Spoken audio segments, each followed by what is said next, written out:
Let's talk batteries and how you can tell if yours is losing its spark.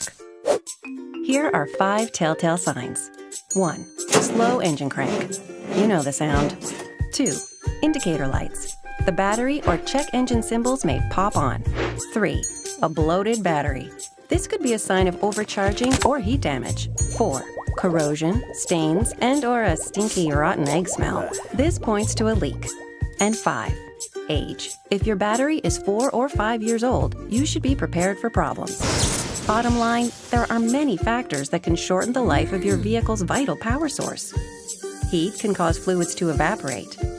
Vibration can damage internal plates. Short, frequent trips can prevent full charging. And today's tablets, phones, GPS units, and more can all shorten battery life.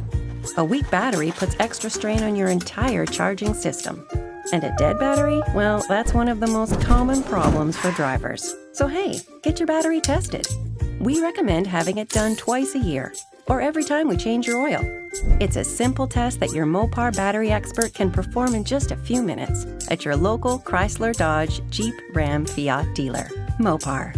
We built it. We know it.